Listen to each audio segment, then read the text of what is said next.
Now let's talk about what makes an airplane turn and how you and I can turn an airplane. First of all, you and I both know the way you turn an airplane is you bank the airplane. Now what banking the airplane does is it tilts the lift, because lift is up through the ceiling of an aircraft. When an airplane is in straight and level flight, all the lift is right straight up through the ceiling of the aircraft, and all the lift is vertical. But when you tilt this airplane, or bank the airplane I should say, you tilt the lift. And then you now have a horizontal component of lift, and the horizontal component of lift is what makes the airplane turn. So they're going to ask you on the test, what is it that makes an airplane turn? And the answer is the horizontal component of lift is what makes the airplane turn, right there, the horizontal component of lift. Now, before we get done with this drawing, let's you and I cover in great detail how you turn an airplane. First of all, you have an airplane flying in straight and level flight. All the lift is through the ceiling of the aircraft. All the lift is right straight up. Now, what you do to bank the airplane for the turn is you put the aileron down. You put the left aileron down, and that'll increase the angle of attack on this left wing. The wing will go up. But because you increase angle of attack, you increase lift, you also increase drag, the wing will start to go back in the wrong direction.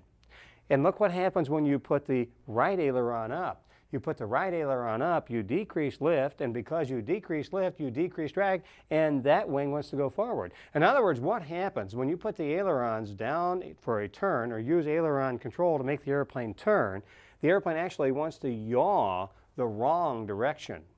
And it's a design feature of airplanes. They haven't been able to design it completely out of airplanes, and that's why you use rudder in a turn, just to correct for that adverse yaw.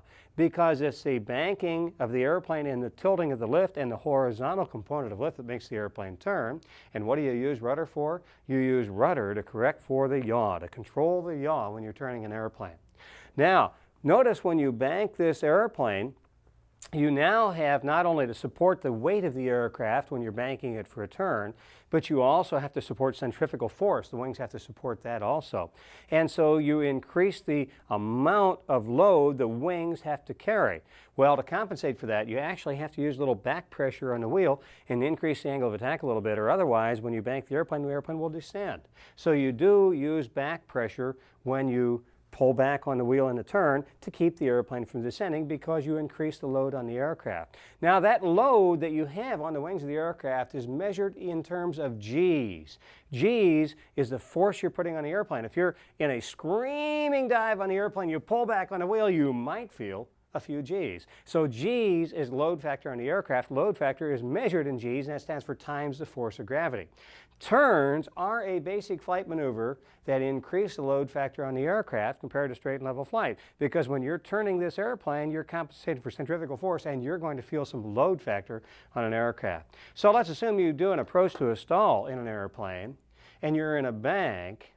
Will, if being in a bank, cause you to stall at a higher or lower speed? Well, the answer is, during an approach to a stall, an increase in load factor will cause the airplane to stall at a higher airspeed. It's as if the airplane were heavier, because the wings have to support more weight.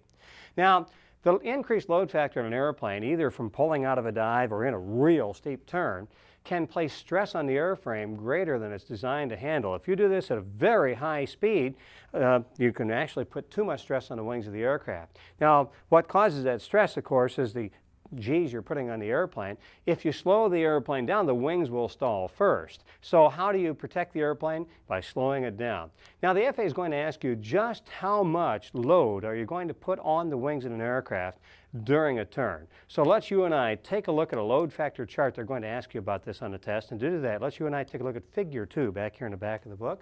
And they're going to say, let's assume that you put the airplane in a 30-degree bank angle. Now, a 30-degree bank angle, let's assume the airplane weighs 3,300 pounds to begin with. Well, when you put this airplane in a 30-degree bank angle, there's a little bit of increase in load factor. By the way, the way you read this is you go to the bank angle down here at the bottom of the chart, which is 30 degrees, go up to this load factor line, stop and make a dot, and read across to the left and read your load factor. Load factor, in this case, would be about, I'd say about 1.2 G's. Well, let's take a look at the numbers. If the airplane weighed 3,300 pounds in the first place, and you multiply that times 1.2 G's, now you're going to find out the airplane weighs 3,960 pounds. You just punch that out with your calculator. Let's do another one. Let's take a look at another airplane. Let's put this airplane into a bank and see what happens. This time you have the airplane into a 60-degree bank in this particular case. In a 60-degree bank, we'll start down at the bottom of the chart at 60 degrees, read up till we hit the load factor line, read off to the left. We see that we're going to put a load factor of 2 on the airplane. That's 2 G's. It means the airplane and everything in the airplane will weigh twice as much. Now, if this airplane weighed 2,300 pounds to begin with, and we put this airplane under a load factor of 2, let's see what's going to happen to the airplane. Okay, you have 2,300 pounds, you have a load factor of 2, and now you find out the airplane weighs 2 times 2,300 pounds, or 4,600 pounds. You guys are getting on to it. Let's do one more. They're going to ask you about this on the test. This time, they're going to have an airplane in a 45-degree bank. So let's take a look at this airplane in a 45-degree bank. We're taking a look at figure 2, by the way. So you start down here at 45 degrees, read up to you at the curved load factor line, stop and make a dot, and read off the left. In about a 45-degree bank, if I look at that very, very carefully, I'm going to say, well, we've got about 1.4 G's on the airplane. So now let's take a look at an airplane we'll say that weighs 4,500 pounds, and we put 1.4 G's on this airplane.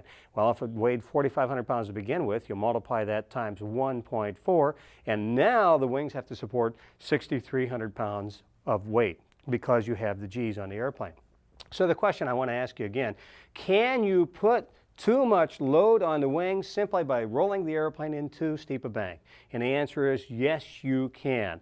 Well, what determines the amount of excess load that can be imposed on the wings? And the answer is the speed of the airplane. If you slow the airplane down and put a lot of load on the wings, the airplane will stall. But if you have the airplane at very high speed and put a lot of excess load on the wings will become damaged. So the amount of excess load that can be imposed on the wings of an aircraft depends on the speed of the airplane.